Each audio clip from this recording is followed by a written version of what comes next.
Bien, continuamos entonces con las teorías, el análisis de las teorías pedagógicas críticas. Vamos a ver otra de las perspectivas, que es la que se denomina escuelas como esferas públicas democráticas.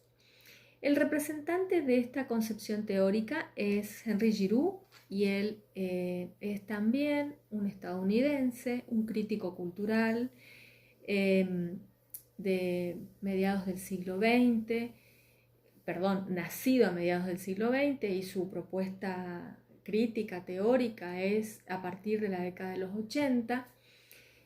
Tiene una serie de trabajos que son pioneros en la pedagogía pública y en los estudios culturales, estudios juveniles, acerca de la enseñanza superior sobre todo. Bueno, Henry Giroux va a plantear, además del análisis del currículum, no se va a limitar al análisis del currículum escolar, sino que va a introducir en el estudio de la sociología de la educación elementos de reflexión sobre la política cultural. Y en ese sentido entiende a la educación como un proyecto público encaminado a profundizar en los valores y en el proceso democrático. Recuerdan ustedes que habíamos dicho que las teorías pedagógicas críticas, todas ellas introducen el elemento político, ¿sí? Entonces no lo dejan de lado y justamente reconocen que la educación es justamente un factor vinculado a la política, ¿sí? La educación no es neutral, sino que sirve y de alguna manera se constituye en un factor que puede favorecer o desfavorecer determinadas políticas públicas. En ese sentido, Henry Giroux va a plantear que la escuela es una esfera pública democrática que debe ser entendida como un espacio abierto de diálogo y a la reflexión crítica, abierta a la reflexión crítica, donde las personas puedan expresar su voz, puedan manifestar de manera colectiva los valores democráticos en procesos de igualdad.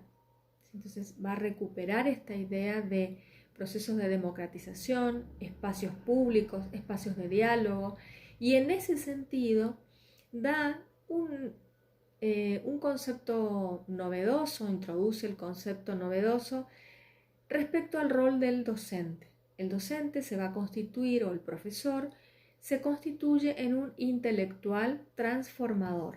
Y en ese sentido es un intelectual transformador que puede desarrollar discursos contrahegemónicos, es decir, que no están en la misma sintonía de las ideologías dominantes, sino que su discurso contrahegemónico lo constituye en un intelectual transformador, es decir, que puede propiciar la transformación social en la medida en que su discurso teórico, pedagógico, se convierte también en un discurso político.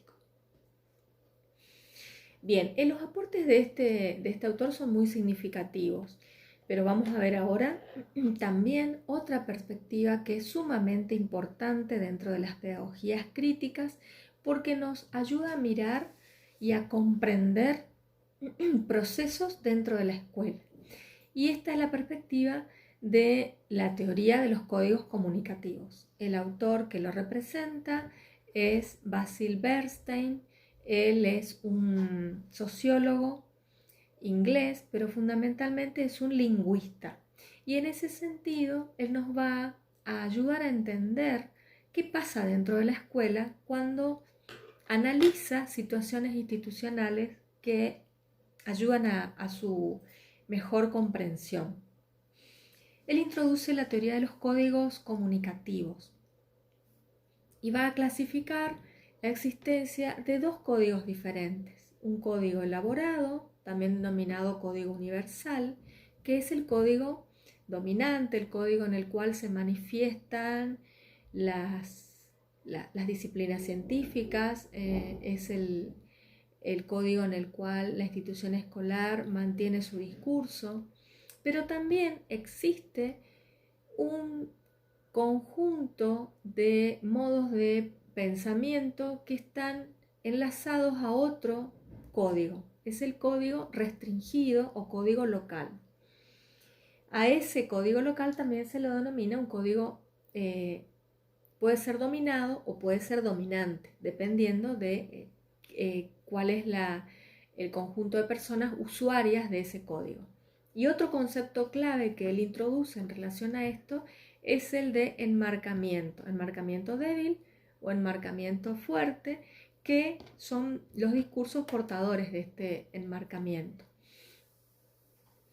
La obra que él presenta se denomina Clases, Códigos y Control, y allí introduce estos elementos importantes del modelo comunicativo.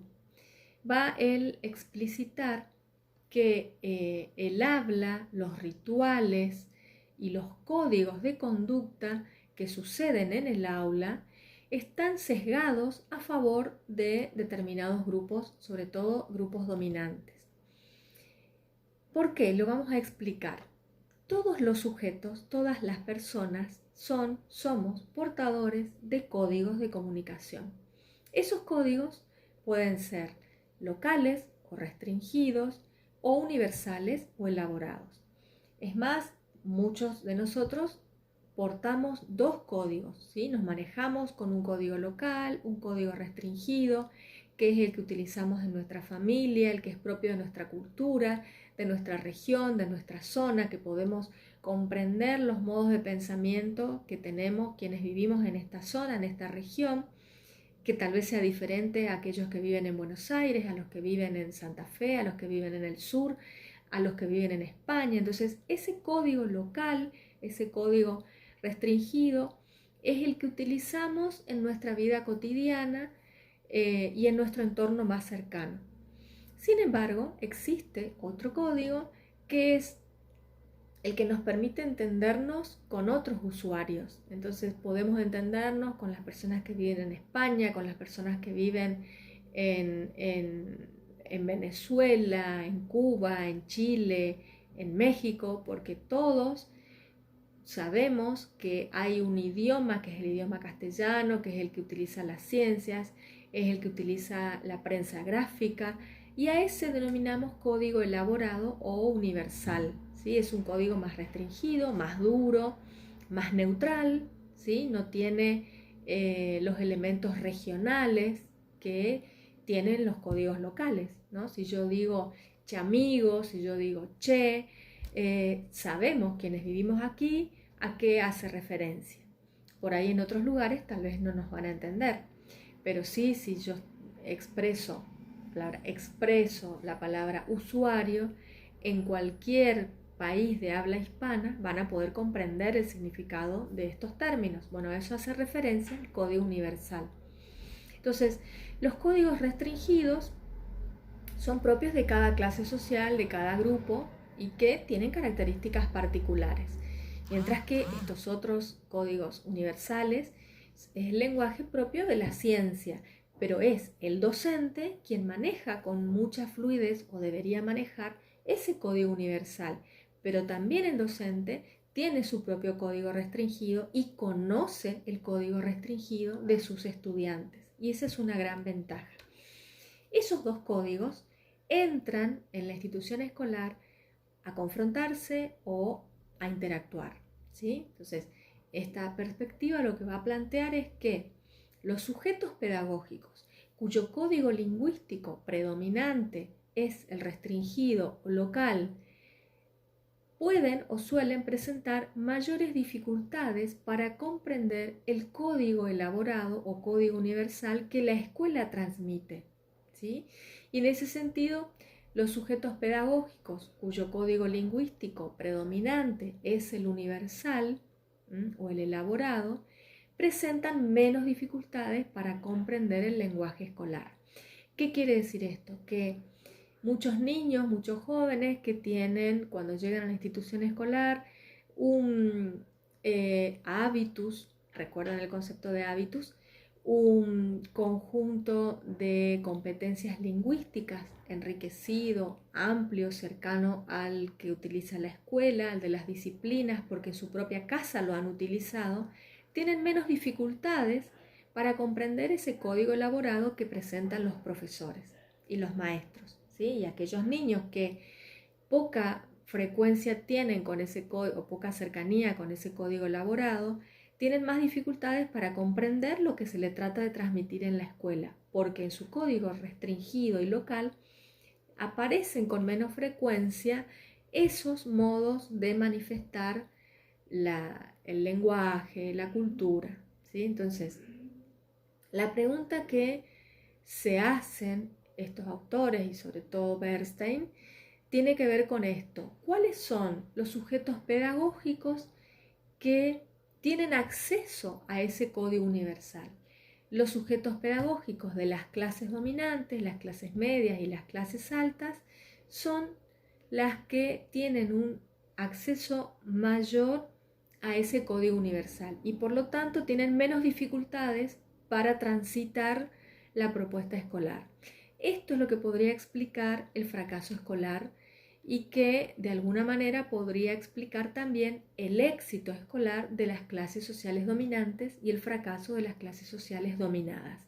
Entonces, esta teoría nos ayuda a entender lo cotidiano de la escuela, el cómo se transmite y qué dificultades se están teniendo. Entonces, esta concepción, esta teoría de los códigos lingüísticos de Basil Bernstein nos ayuda a comprender y a repensar también estas otras propuestas que nos planteaban respecto al currículum oculto, que nos planteaban también Giroux cuando nos hablaba del currículum escolar y de pensar la escuela como una esfera pública democrática. Entonces, todas estas teorías, ¿sí? Que no significa que puedan ser visualizadas ni se presenten de manera pura en las instituciones escolares, nos ayudan a comprender qué pasa en la institución escolar, ¿sí? Vamos a empezar a ver también otro conjunto de teorías que nos van a ayudar a entender hoy, el siglo XXI, qué está pasando en las instituciones escolares. Así que bueno, los invito a seguir con las lecturas de los textos, el texto de ajuste, el texto de trilla, los materiales con los cuales estamos trabajando para que ustedes puedan comprender mejor estas concepciones teóricas que son muy enriquecedoras para analizar la institución escolar y para analizar a la educación en general. Nos seguimos viendo.